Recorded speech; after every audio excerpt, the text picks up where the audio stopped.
nos quedamos viendo el sistema límbico, lo vimos en un corte coronal, aquí tenemos otra vez el corte coronal, ahora lo vamos a ver en un corte transversal, este es un corte transversal, entonces empezamos en el hipocampo, aquí va a estar el hipocampo, sus acciones se continúan formando el fornix, del fornix pasamos a los cuerpos mamilares, de los cuerpos mamilares pasamos al tálamo formando el tracto mamilotalámico, este es el tracto mamilotalámico, del tálamo pasamos al giro del cíngulo, aquí estaría el giro del cíngulo, esto y esto, porque este es el cuerpo calloso, este es el giro del cíngulo, del giro del cíngulo pasamos a la corteza entorrinal y de la corteza entorrinal regresamos al hipocampo.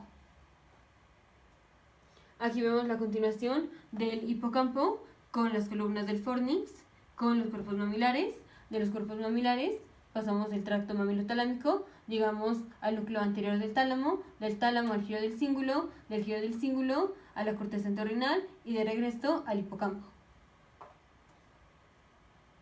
Ok, ahora vamos a ver la vía de dolor y temperatura, tanto para el cuerpo como para la cara. Entonces, vamos a ver la vía del tracto espinotalámico y el trigeminotalámico. Primero vamos a hacer una aclaración de qué es el homúnculo de Penfield. Entonces, tenemos el homúnculo de Penfield. Todo esto es un corte coronal, aquí están los hemisferios. Esto es un corte coronal del cerebro. Todo esto es el lóbulo frontal y parietal. Aquí está el temporal. Todo esto es el lóbulo frontal y parietal. Entonces aquí tenemos dibujada la cara, la mano, el brazo. Esto quiere decir que las neuronas que finalmente reciben la información de dolor y temperatura, por ejemplo, del brazo, esa neurona va a llegar finalmente aquí. La neurona que recibe la información de dolor y temperatura de los labios, esa neurona va a llegar aquí. Entonces, las posiciones en donde están dibujadas las estructuras es en donde va a llegar, o en donde la última neurona va a estar, en donde se localiza en la corteza. Y mientras más grueso es el dibujo, quiere decir que tenemos más sensibilidad en esta área, o que tenemos muchas más neuronas en esa estructura. Por ejemplo, tenemos mucha sensibilidad en el dedo índice, pero poca sensibilidad, por ejemplo, en el meñique, o bueno, menos sensibilidad en el dedo meñique. Aquí tenemos mucha sensibilidad en la cara y tenemos menos sensibilidad en el brazo. Entonces tenemos muchas neuronas que van a llegar a la región de la corteza en donde como decirlo, codifican, o en donde se va a recibir la información que venga de la cara. Si tenemos que a un paciente, por ejemplo, tiene dolor en una parte de la cara, esa neurona que está recibiendo la información, o bueno, la última neurona que va, porque tenemos como 3 neuronas, la última neurona que recibe la información va a estar localizada aquí. Y aquí vamos a tener muchas neuronas, porque tenemos muchas neuronas porque el tejido o el diagrama está grueso, entonces sabemos que son muchas neuronas, porque tenemos mucha sensibilidad. Y aquí está la cara, entonces va a llegar aquí la neurona. Si tenemos, por ejemplo, que el paciente tiene dolor en la espalda, entonces vamos a tener menos neuronas que las que teníamos en la cara, pues porque aquí está menos prominente la espalda que la cara, y va a llegar aquí como en la parte, como en el lóbulo frontal. Entonces esa neurona que va a recibir, o la última neurona que va a recibir el dolor y temperatura de la espalda, va a estar aquí, en esta parte, en el área frontal. Por ejemplo, la de la mano va a estar aquí, digamos, entre la unión del frontal con el parietal.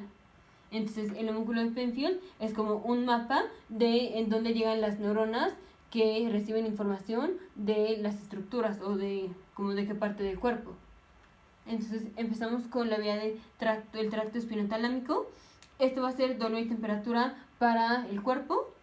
Entonces, digamos que un paciente tiene, por ejemplo, dolor en la mano.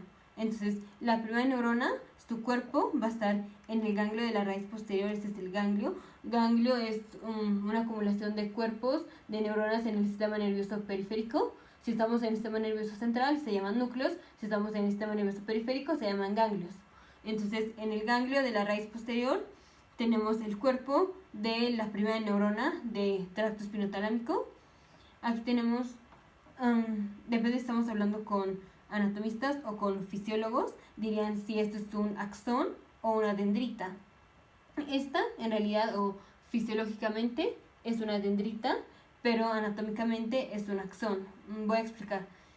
Esta estructura, digamos, es un axón, es larguísimo y está en contacto, por ejemplo, digamos, en lugar de poner, no sé si dije el pie o no sé qué dije, digamos la mano.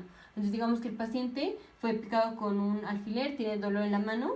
Aquí tenemos la neurona, este axón de la neurona está, digamos, aquí. Su cuerpo va a estar en el ganglio de la raíz posterior, pero su axón o su dendrita va a estar aquí en la punta o en la parte que está recibiendo el estímulo. Digamos, aquí dijimos la mano, entonces digamos que está aquí. Entonces, si este axón se despolariza, o sea, al picar, cuando el paciente tiene dolor, se está despolarizando esta neurona. Al despolarizarse, se despolariza el axón, pero el axón, tenemos una neurona, el axón lo que hace es que libera el neurotransmisor. Entonces no está bien decir que esta terminación larguísima es un axón, porque esta está recibiendo información, no está liberando el neurotransmisor. Entonces, aunque anatómicamente como es larguísima, o sea, aquí estamos en la médula, y de la médula que llega al brazo, pues es un camino largo. Entonces, por eso le diríamos un axón, pero funcionalmente o fisiológicamente no es un axón, tiene una función más como de una dendrita que está recibiendo la información. Entonces yo le voy a llamar una dendrita. Aquí tenemos la dendrita larga, su cuerpo de la neurona está en el ganglio de la raíz posterior, sale el axón, este sí es el axón de la primera neurona, va a pasar a las astas posteriores, esta es la médula, aquí tenemos cortes coronales, bueno, este es un corte coronal y estos son cortes transversales de la médula y del tallo cerebral. Aquí tenemos la primera neurona, va a hacer sinapsis en las astas posteriores con la segunda neurona.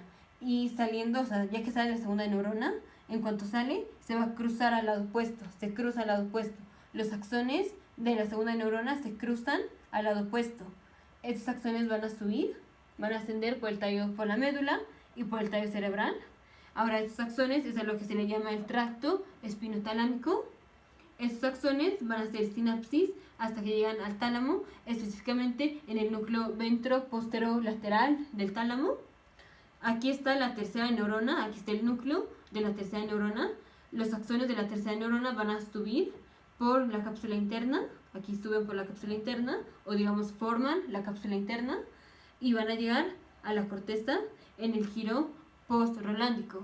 Aquí tenemos el cerebro.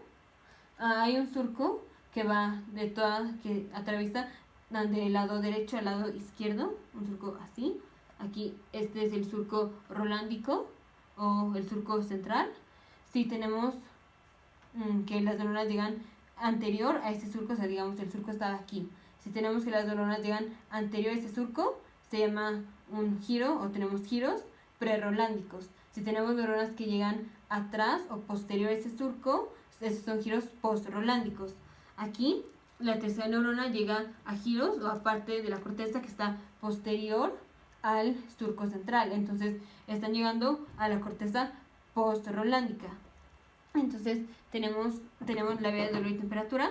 La información fue recibida por la primera neurona, cuyos cuerpos están en el ganglio de la raíz posterior. Sus axones llegan a las astas posteriores de la médula, hacen sinapsis con la segunda neurona. Los axones de la segunda neurona se cruzan al lado opuesto.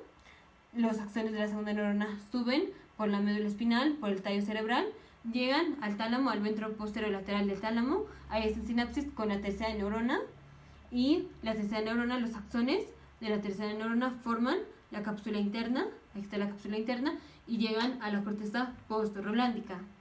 Entonces, digamos, si dijimos que tenía dolor en la mano, entonces la mano está aquí. Aquí va a llegar la tercera neurona, que es la última neurona en recibir la información de que el paciente tenía dolor. Y ya dependiendo de cuántas neuronas lleguen, entonces depende cuánta sensibilidad tenemos en la mano. Ahora, otra cosa, exactamente el lugar o el sitio en donde se hace la sinapsis entre la primera neurona y la segunda neurona, sí es en el asta posterior, pero específicamente es en la sustancia gelatinosa de Rolando. Vamos a continuar en el siguiente video con la vía de trigeminal talámico, que es dolor y temperatura para la cara.